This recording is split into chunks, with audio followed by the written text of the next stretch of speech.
Good morning, everyone, and thank you for joining today's telephone town hall. My name is Greg Marshall, and I'm the State Director for AARP Vermont. And today's conversation is with Vermont State Treasurer Mike Pieciak. We'll be talking about a new bill in the legislature aimed at lowering prescription drug prices. We'll talk about some financial security issues, retirement savings, and more. Most importantly, we'll take your questions live on the air. And you can ask a question at any time by pressing *3 on your telephone keypad. Again, that's *3 on your telephone keypad to get yourself in the queue so you can ask a question for the State Treasurer this morning. If you're tuning in on Facebook, you can type your question there right in the comments section. Again, it's an interactive call, and we're looking forward to hearing from you, so press *3 on your telephone keypad if you'd like to ask the State Treasurer a call. Treasurer Pieciak, thanks so much for being with us today. Yeah, well, thank you so much for having me, Greg. It's a pleasure to be here. We really appreciate your time and doing this again with us. We did one of these last year with you, and it was terrific. And I'd just like to throw it to you for some opening comments, and then we'll take it from there. Yeah, well, thanks so much, Greg. Thank you for having me. Thanks to the AARP of Vermont for inviting me and for holding this discussion. And thanks for all the listeners that tuned in today as well. Looking forward to hearing your questions and what's on your mind and what issues you're dealing with that we should know about in Montpelier. But before that, I thought maybe I'd just take a minute to talk a little bit about my background and my work for those that might be unfamiliar, and then talk about how we're approaching some of the big issues that we'll talk about today from the Treasurer's office. But, I grew up in Brattleboro, and I really got driven to public service and the commitment to Vermont by the example that my family set for me in Brattleboro, by the example my community set for me in Brattleboro. My dad is a small business owner. He really instilled in me this importance that we support the local community, that we buy local, that we are supportive with our time with the local community. There were countless ways in which he exemplified that. As I was growing up, he helped raise money so that we could build lights at our football field in Brattleboro so we could have Friday night football games and have that sort of community activity together. He spent a ton of time over multiple years starting a teen center in Brattleboro that's now the Boys and Girls Club. So people had a safe place, kids had a safe place to hang out after school.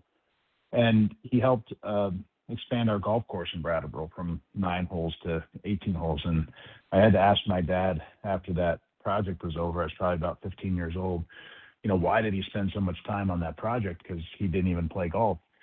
And, without skipping a beat, he just simply said that Brattleboro had done so much for him and had done so much for our family that it was the least he could do to find ways to give back. And that idea, that sense of obligation, almost moral obligation to give back and support those communities and those members of the community that have directly or indirectly supported you, I think is a really important guiding principle for me and the work that I do. And similarly, my mom, right before she was pregnant with me in 1982, she founded a soup kitchen in Brattleboro called St. Bridget's Kitchen, and she ran it for 40 years. On their first day, they opened up on St. Patrick's Day, and they served about 12 sandwiches to people in Brattleboro. And now that kitchen serves 45,000 meals a year. So it speaks both to the growing need that has happened over the last number of decades, and also speaks to the unmet need that was in the community at the time. But my mom would always remind me that the folks that would come in that had grown the most in recent years were those older Vermonters that were struggling to get by and oftentimes sort of were struggling privately because they didn't feel like they wanted to reach out for help because they had so much pride in themselves and in their families. And she always reminded me, got to make sure we don't forget about those people that, don't always feel like they can speak up for themselves. But she would always take me around when I was, a little kid, and the people that she'd be serving food to in the Brattleboro community, people that were shut in, or people that would show up to the kitchen that, maybe had a criminal background, maybe they had addiction issue, they had a drug issue, they had some challenging thing going on in their lives, but it didn't really matter. My mom dealt with each of them with utmost respect and kindness and love and caring. And it really instilled in me this idea that everybody matters, that everybody has value, and that everybody deserves dignity. And I think that's the high bar as a public servant, as a politician, as a community leader, that we should hold ourselves to, trying to build a community where everybody matters, trying to build a Vermont where everybody matters, trying to build an economy where everybody matters. So we've been doing this work in our office in a number of key ways to try to make Vermont more affordable and build a future in our state where every Vermonter can afford to live, work, and retire with dignity. Specifically, we've been focused on housing, we've been focused on retirement security, and we've been focused on the rising cost of healthcare in our state. So happy to talk about those issues and more with Greg and answer your questions. But maybe I'll leave it there, Greg, and kick it back over to you for some Q&A. Yeah, no, I appreciate that, Mr. Treasurer. And we are going to remind people that this is an interactive call. So if you'd like to ask the State Treasurer a question this morning, just press *3 on your telephone keypad to be connected to an AARP staff member who will note your name and take a question down. Again, that's *3 on your telephone keypad to ask Treasurer Pieciak a question this morning. As many of you know, one of the number one reasons why older people skip or ration their prescription drugs is because they simply can't afford them. This certainly is really unacceptable, not just here in Vermont, but anywhere. AARP's worked really hard for the passage of a new prescription drug law that went into effect this year, which finally allows Medicare to negotiate the cost of a certain set of prescription drugs. This was many, many years in the making. And states all over the country are also trying to do things specifically to lower the cost of prescription drugs. Treasurer Pieciak has done just that this year. So can you tell us a little bit more about your proposal to reduce the cost of prescription drugs for Vermonters, what it's about, what it entails, and we can have a little back and forth on that. Yeah, absolutely, Greg. And just, to reiterate the point that you were making, I mean, our healthcare costs in this country, our healthcare costs in Vermont are so high. I mean, they're just impacting every household budget. They're impacting every small business. They're impacting the state of Vermont. They're impacting every school board that's trying to make decisions about how to best educate our children while doing it in a way that Vermonters can afford. So I think healthcare has sort of risen to being maybe our number one issue in this state because of how pronounced it is in terms of its impact and how broad it is in terms of who it impacts. But one of the things that's driving those costs to go up is the high cost of pharmaceutical drugs and the increasing cost of pharmaceutical drugs as well. The other thing about pharmaceutical drugs and buying drugs is that, these are purchases that everybody needs to make for their lives, for keeping themselves healthy. And every time we make those purchases, those dollars are not staying in Vermont. Like I had sort of mentioned earlier about my dad and supporting the local community and local businesses. Those are dollars that are flowing out of the state to large drug manufacturers. So what can we do to try to keep more of that money in Vermont? What can we do to try to keep more of that money into Vermonters' pockets? We saw this really attractive partnership that was happening across the country with a number of states. It started with Washington and Oregon. They decided to band together in 2004 to use their collective power, their collective buying power, their collective size, to start a program where they could buy pharmaceuticals and do that at a volume discount, much higher amount that together they could purchase. And they were able to achieve a lot of success with that. They were able to bring down the cost for their citizens. They were able to make sure that they were getting these deep discounts because they were committing to buying more of those drugs in bulk and in volume levels.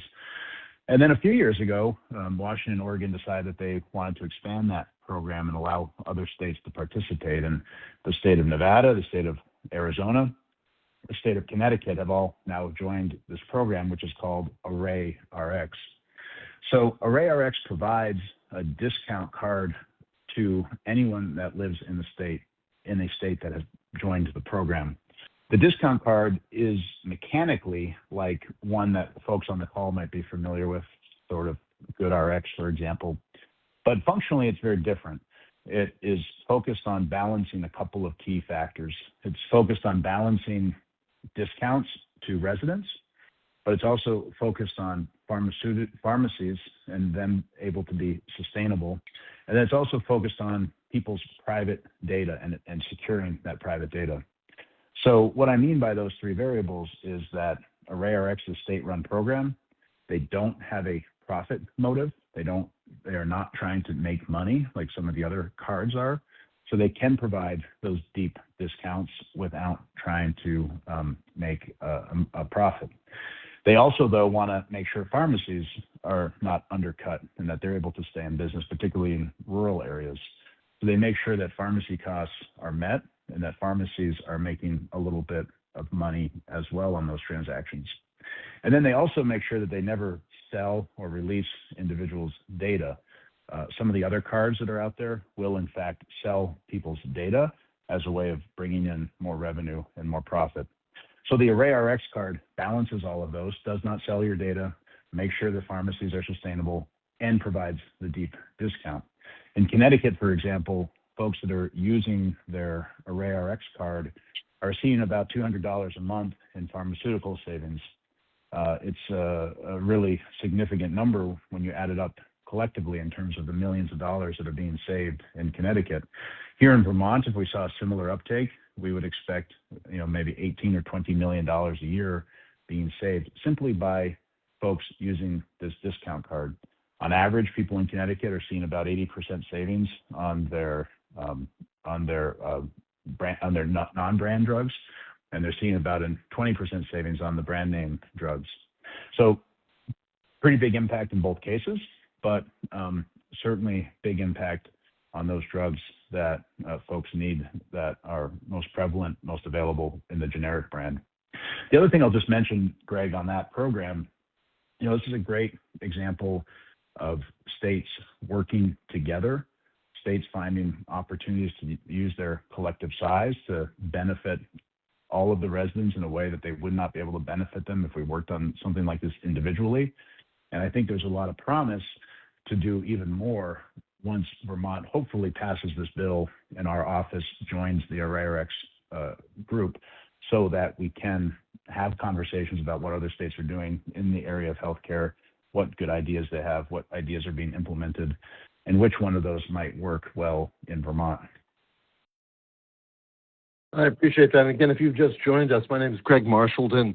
I'm the AARP Vermont State Director, and we're having a telephone town hall today live with the Vermont State Treasurer, Mike Pieciak. And if you'd like to ask Treasurer Pieciak a question this morning, just hit *3 on your telephone keypad. That's *3 on your telephone keypad, and we'll get you in the queue so you can ask a question. Treasurer, we've got a couple of follow-ups that came into us via email where you were answering on AARP.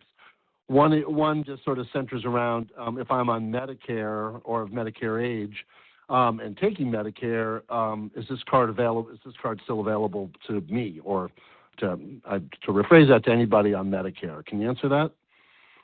Yeah, absolutely.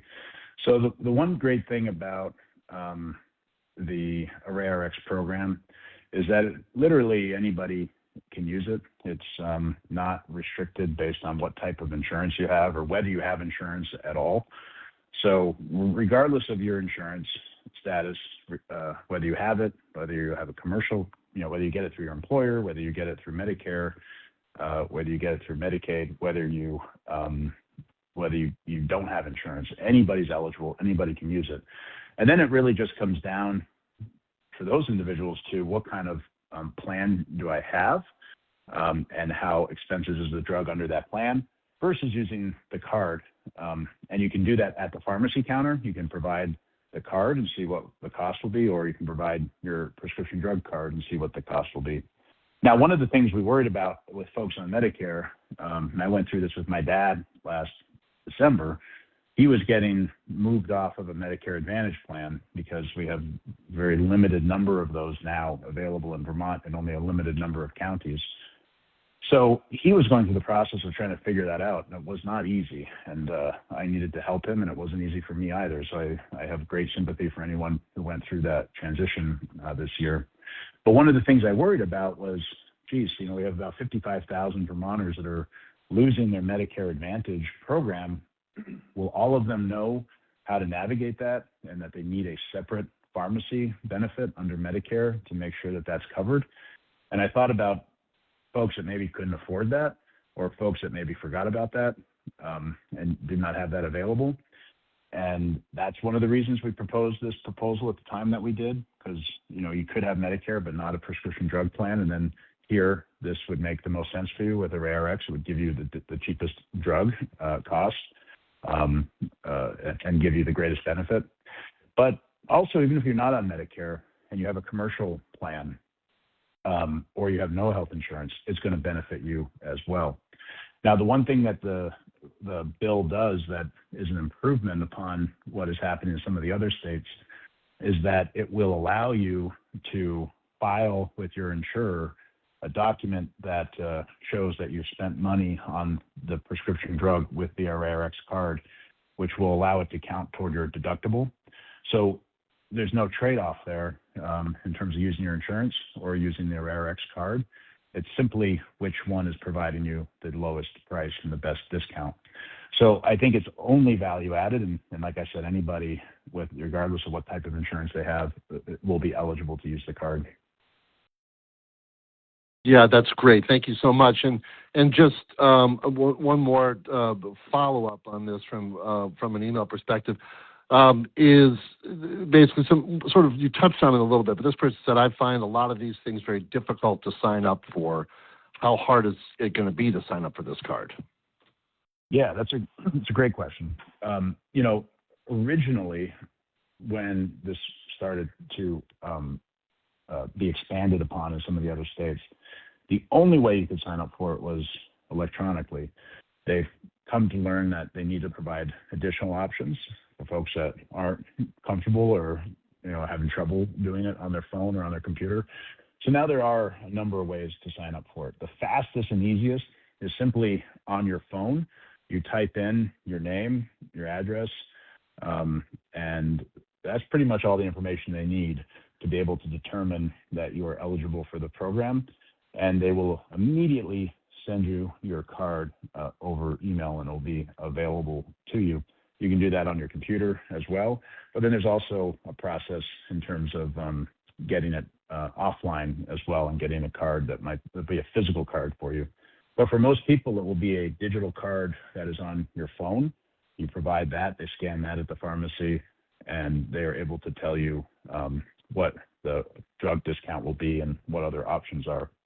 So that can happen literally in the time it takes somebody to show up and park, get on your phone, download the card, go in and talk to your pharmacist. So it is a very straightforward and easy process, and there are a number of ways to get the card, like I said, over your phone, on the computer, or working with a representative from AARP over the phone and getting that mailed to you as well. All right, thanks. And if you just joined us, I'm Greg Marshallton with AARP Vermont, and you've just joined a live telephone town hall conversation with State Treasurer Mike Pieciak. And if you'd like to ask Treasurer Pieciak a question, you can hit *3 on your telephone keypad. That's *3 on your telephone keypad, and we can get you in the queue to ask a question. We're getting some email questions, but not some live questions as of yet, Treasurer Pieciak. So we'll go back to the email bin. This one is from Ellen in Craftsbury. I'm a caregiver for my mom. There is no help for any of us in VT that are doing this, and I guess there are a lot of us doing this. Do you think the state should play some kind of role in helping caregivers? Yeah, great question. So I am, currently similarly situated. I am taking care of my dad, who is right now in the hospital and coming home in the very short term to be at home for hospice. And all of our family is banding together to try to provide the care that he needs and the care that he deserves. And there are families all over Vermont that are dealing with this as well. I'm sure the person that emailed in is in that generation that really feels sandwiched between their parents and the younger generation, So what are the ways that, you can support in the short term, the idea that somebody wouldn't be able to afford to be with their loved one at the end of life because they don't have paid family leave, is one of the, hardest and saddest things to think about. I think we want to make sure that family members have the ability to take some time off. They do under the federal law, the FMLA, but we want to make sure they're able to do that and be able to afford to do that and keep having a paycheck come in. So in Vermont, we don't have a broad, comprehensive paid family leave program like they do in many other states, and that's something that we should certainly be thinking about, how to build that out so it's broader, covers more people, and is also affordable to us in our state. But I think anybody that's been in that situation would know it's life-changing to not only have the flexibility of being able to be with your loved one, but not having to worry that it's going to put you in a financial hole if you do so. Otherwise, if folks are in a more long-term situation in terms of caring for a loved one, we do have to think about strategies for supporting them because we don't have a lot of nursing home or long-term care space in our state. That kind of care is very expensive, and not just that it's not accessible, but it's also highly unaffordable. So we're asking folks to, potentially come out of the workforce to take care of their family members. We're asking them to pay for really high medical costs to take care of their family members. And we need to be thinking about the strategies for helping that generation, because unfortunately, it's something that will continue to persist here in our state as our state is getting older, and we're going to have more and more family members trying to balance all of those things together. Yeah, I appreciate your answer, Treasurer, and your personal story about your father. I'm sorry to hear about that, but he's so fortunate to have you and your family around. We did a survey not long ago, maybe a year and a half ago, that looked at the cost to caregiving of Vermonters across the state, and in this large survey, 79% of them talked about having to provide resources, money directly for transportation costs because we have such a fragmented and weak ability to move people around without driving. To your earlier points about prescription drugs, almost 30% of respondents say that they are spending their own money to provide some prescription drug relief for a person they're taking care of. And roughly 40% told us that they've been providing resources for, assistive equipment and general housing costs, things like a ramp or something like that. So this is a real problem, and I appreciate you, talking about it in the way that you did. Again, this is Greg Marshallton with AARP Vermont, and we're having a telephone town hall conversation today with State Treasurer Mike Pieciak. And if you'd like to ask him a question, you can hit *3 on your telephone keypad. That's *3 on your telephone keypad, and we'll get you in the queue to ask them a question. I'd like to shift a little bit, Treasurer Pieciak, and ask if you can provide us an update on how the Vermont Saves program is going and how many Vermonters are in the program. This is something that we work closely with you on and are very proud of, particularly your leadership around revamping a program that was not doing well, putting a much better frame around it, and putting it in a place where it would work. So if you could just take a couple minutes to remind people what this program is and why you fought so hard for it. Yeah, for sure. And just to your point, Greg, thank you to the AARP for their support in getting this done. I think you and I had a conversation maybe even before I became treasurer about how I wanted this to be a top priority, and your organization was there every step of the way. And that meant a lot, but it also had a big impact in getting the proposal over the finish line. So I want to thank you and the AARP. Appreciate that. Thank you. But the problem that it's trying to solve for, we have a retirement crisis in this country. There was a report that came out a month ago that said the average American has $955 saved for retirement. So $955 is not very much money, as everyone certainly on this call knows and can appreciate. And if the plan for those folks is to retire only on Social Security, we know that they're going to have a less dignified, a less financially independent retirement than they did a working career. So what does that mean when somebody is in a less financially secure position? It means they're going to have to be more dependent on charitable and their families, which can certainly put a burden on the family more broadly. They're going to have a lower standard of living. They're not going to have money to spend in our economy. They're going to have to be more reliant and dependent on state and federal benefits, which is going to put pressure on our state budget. So there's no good outcome. The individual is going to have a lower standard of living, the state's going to pay more, and the economy is not going to get the benefit of additional resources. So we want to try to solve that and figure out a way to do it at a way that wasn't going to be a cost to businesses, but did provide that vehicle, because at the end of the day, when you look at the actual data, or when you look at studies, they all show that if you don't have that access to retirement, people just don't save for retirement, and that's where people get tripped up. So Vermont Saves is solving that problem.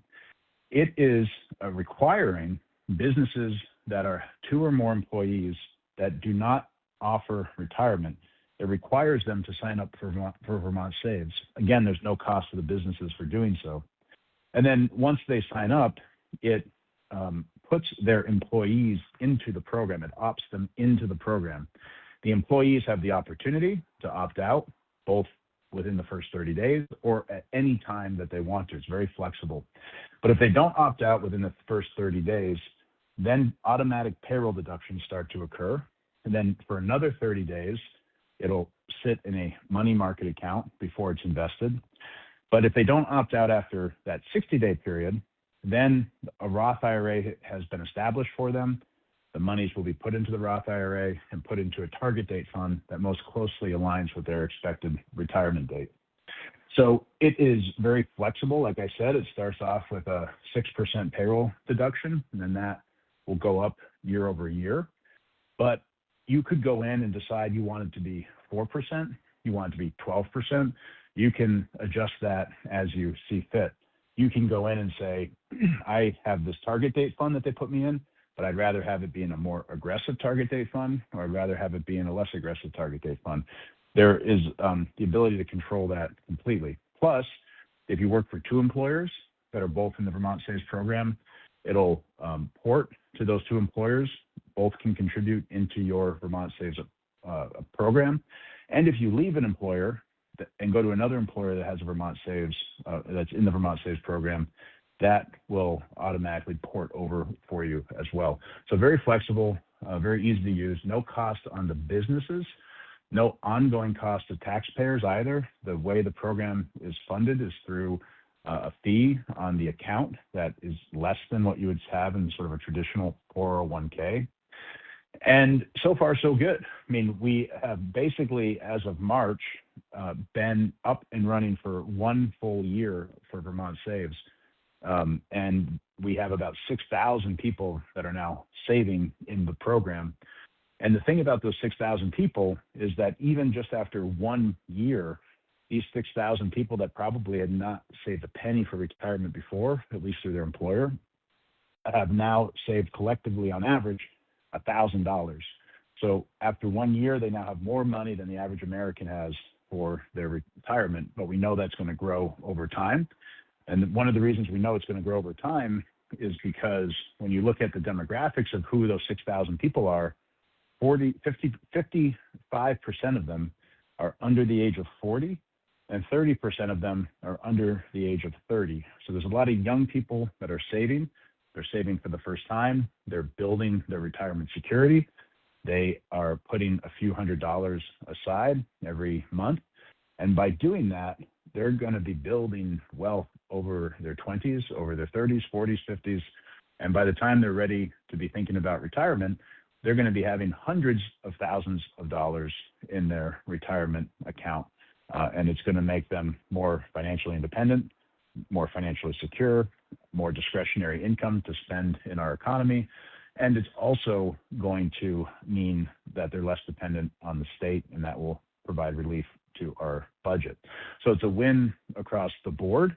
And just one other point I'd make on this, just like with the AARP program that I talked about earlier, the reason we were able to do this is because we partnered with the state of Colorado, and the state of Colorado had a vendor that set a similar program up for them in their state. Vermont joined with Colorado, Maine also joined, Delaware also joined. Now Nevada is joining, now Minnesota is joining, and then hopefully there'll be some other states that join in the next couple of months. And what that does for us all is it allows us to get the program set up much more quickly. It allows us to do it at a lower cost. And most importantly, as the amount of assets, the amount of retirement assets grows, the amount of accounts grow collectively across all of those states, the cost of the program will continue to go down. So that, again, is an example of a partnership that allowed us to do this in the first place. And by entering into that partnership, it allows the program to become more affordable, less expensive over time, which is very unusual for a government program. Yeah, absolutely. And just really quickly, there was a quick follow-up email. Person just asked, after the 60 days, you said the money goes into a Roth IRA. Can you explain quickly what a Roth is and why you wanted that money to go to a Roth and not somewhere else? Yeah, for sure. So, the Roth IRA is money is put aside and you've already paid tax on it. So you've already had your taxes paid versus a traditional 401k or a traditional IRA where you're sort of putting that money into the account and not paying your taxes until you take the money out in your retirement. So the benefit of the traditional approach is that you can defer those monies. You have more monies to invest because you're not getting the taxes taken out. And maybe at some point when you retire, you're going to be making less money and you're going to be paying less taxes when you do take that out of the traditional IRA. But on the flip side, with the Roth, that money is now growing post-tax and you're not going to have to pay any tax on it at any point in the future. So those are the different approaches. But the reason we went with the Roth IRA is because of the flexibility. Because you've already paid your taxes on it, unlike a traditional IRA, there is no penalty for taking it out before you reach retirement. There's no cost in terms of the tax that you have to pay on it. It's very flexible. So let's say you have saved $1,000 like an average person has in Vermont Saves. And let's say you're planning to continue to save money, but all of a sudden your car breaks down and you go to the mechanic and they say it's going to cost $600 to repair it. And you say, geez, like I don't have $600. I don't want to put it on my credit card. Or if I do put it on my credit card, I know it's not going to just cost $600. It's going to cost all the interest and everything that's I'm going to have to pay with that credit card. But hey, why don't I dip into that Vermont Saves program and pay that off because I need that car to get to work to continue to earn a paycheck and continue to save for my retirement. So it secondarily serves as an emergency savings account for somebody that ends up in a right financial situation.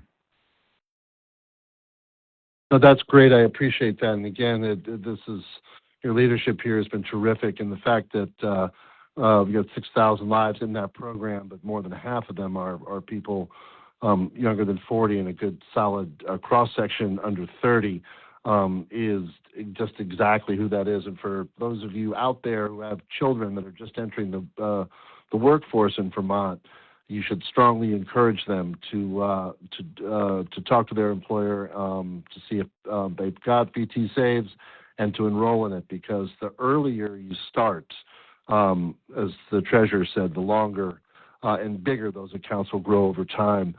We got an email question from Robert in Putney. He says, as you know, housing is a real issue in Vermont for many older adults. Do you see Vermont approving additional tax credits for senior housing? Yeah, so it's a great question, Robert. Housing is, I mentioned how healthcare is, I think, our top issue. I do actually think healthcare is becoming our top issue, but housing is also right there with it, and they sort of are battling for each other. And the reason that housing is so critical is just, housing is really about affordability. When you don't have enough of it, the cost goes up, the rents go up, the cost to get a starter home goes up. Your appreciated larger home that maybe you've lived in for 30 years goes up, but then nobody can afford to buy it. And we sort of get stuck.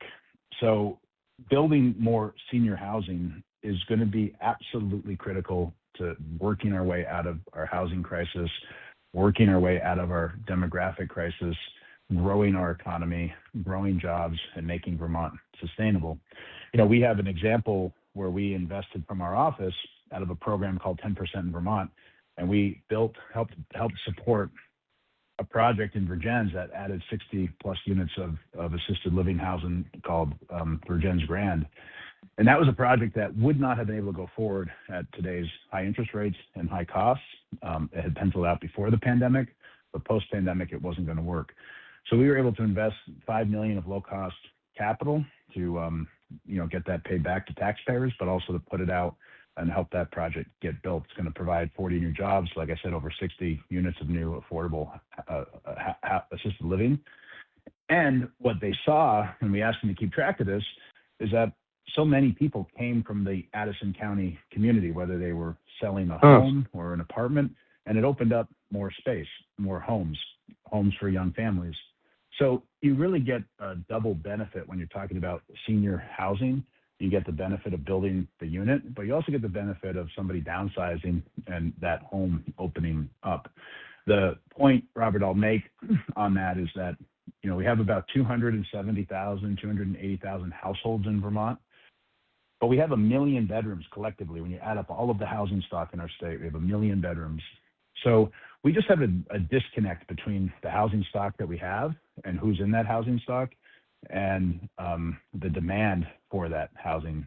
So if we can build more senior housing, it'll be a big, big piece of making sure Vermonters have a safe and affordable place to retire and grow old in their community.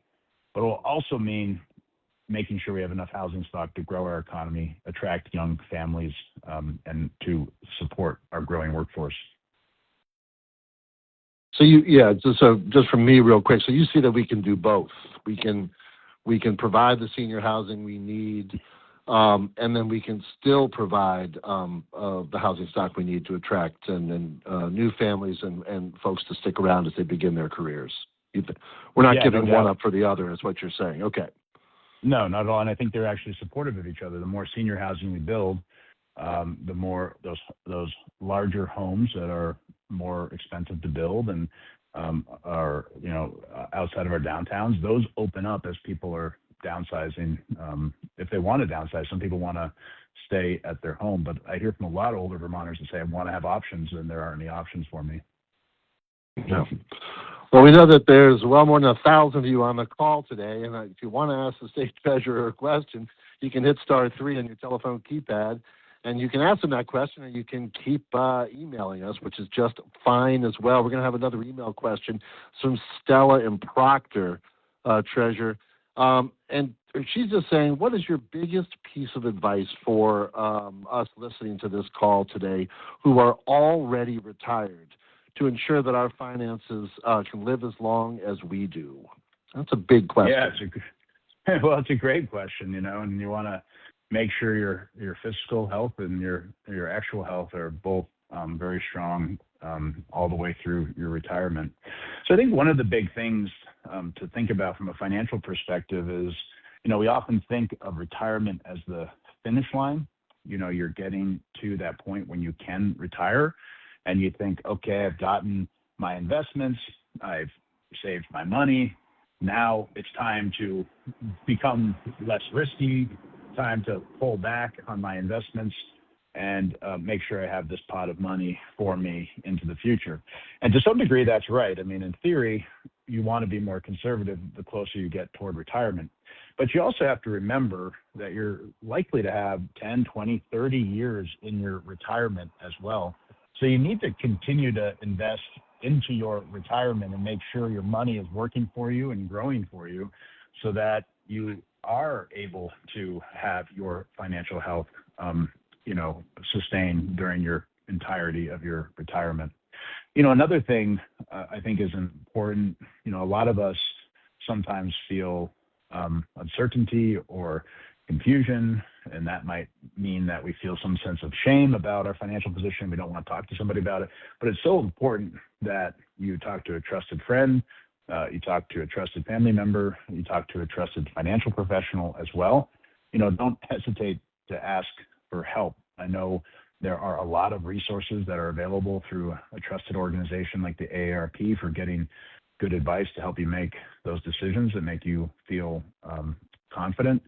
But those are the points I would make. Make sure that you understand that retirement certainly is in some ways a finish line, but you still have a lot of time where you're going to need your money to keep working for you. And make sure you, just like any investor, make sure you have a diversified approach to that as well, that you have different investments, you have different investments in the stock market, maybe you have some investments outside the stock market, but making sure you have diversified portfolio is critical, and don't be afraid to ask for help. Yeah, I'd like to put a fine point on the don't be afraid to ask for help, folks. There's a lot of resources out there. AARP has them, and others as well. Just to sort of level set and be able to think about how you want, as the treasurer said, grow your retirement savings so that you can live the kind of retirement that you'd like. We have another question coming in via email from Jerry and Milton that says, you've mentioned healthcare a lot on this call. And other than the cost of prescription drugs, which we as seniors understand, what are the other pieces of healthcare that are driving up our costs? Everything seems so out of control. Yeah, no doubt. I think one of the big things that we got to focus on, because it is an area that drives up costs, is the lack of access in Vermont to primary care doctors. And the access point is from a couple of different places. One, it's hard to get into a primary care doctor if you do have one. And if for some reason you don't have a primary care or it's changing, it's very hard to find a new one.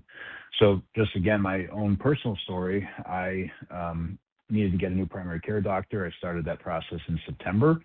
And my initial consultation, which will be sort of a meet and greet, will be in April of this year.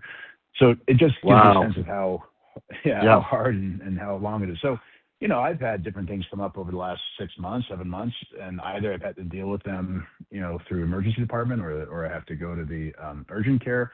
And those aren't good for our costs of our system, certainly going to the emergency department when you could get something done at a primary care office like we used to when I was growing up in Brattleboro, and it seemed like you'd get the same day appointment pretty easily.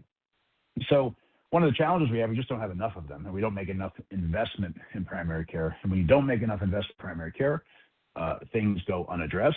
They become more expensive to address when you do finally see a primary care doctor. Ongoing ailments aren't managed as well when you don't have that ability to regularly see a primary care doctor. If you're being managed instead by a specialist, that costs more money. So we need to think about different approaches to primary care as well as additional approaches to bringing down the cost of pharmaceuticals, not just the ARX, but are there other things we can do? And other states are doing some creative things about producing their own generic drugs or entering into collaborations to produce their own generic drugs, to take control of the supply chain, to do more volume purchasing like I talked about with this ARX card, but to do it more broadly across the state. But also, I think thinking about how do we make those investments in primary care, there's a concept called universal primary care that's being discussed, and I think it's one that's really worthy of our consideration because it would help make it easier for general practitioners to practice in Vermont. It would take away a lot of their bureaucracy, a lot of their overhead. It would make it easier for them to practice outside of a hospital setting. It would make it easier for them to practice in rural settings and be sustainable. It would encourage, I believe, primary care doctors to come into Vermont. And by getting more people into primary care more regularly, it will put less pressure on the entire cost of the system. Yeah. And so our listeners understand today, we really do have a crisis in the number of primary care physicians we have in the state based on the need. And as you noted, Treasurer, a big piece of that is primary care in the rural parts of our state.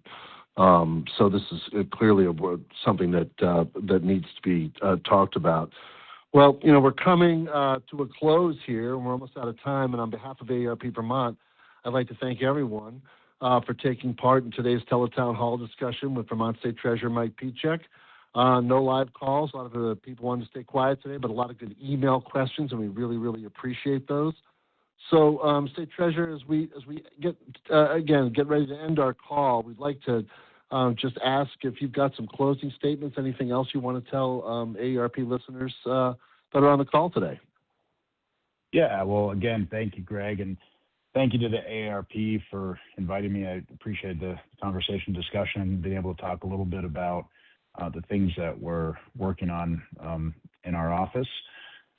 Just to underscore, some of the points I made, we really need to be thinking about all of the ways that certainly Vermont is a beautiful and great place to live, thinking about our natural beauty, thinking about outdoor recreation, thinking about our great sense of community. But we also have to make sure the state is a place where everybody can afford to live. We need to make sure it's an affordable place. And we're facing some real challenges, and we're facing some real tough decisions in our state. But I have not been ever more optimistic about what the future of our state holds. We have the ability and the capacity to build the future that we want. It's certainly our responsibility to protect what makes Vermont special, but we also need to be thinking about the future and the investments that we need to make to support the next generation of Vermonters. It means making sure we build more housing so more people can live here, more people can work here, more young people can have children here. They can build their lives in Vermont, strengthen our workforce, strengthen our economy, and all of that will make our state more affordable. So in the Treasurer's Office, we're excited to be part of that work. We're excited to be part of the work that we talked about on lowering prescription drugs, on eliminating medical debt, on helping Vermonters save for their future.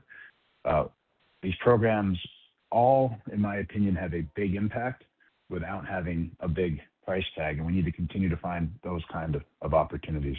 But like I said, I've never been more optimistic about the future of our state. We live in a beautiful place with great people, and the solutions for making it more affordable are certainly in our hands.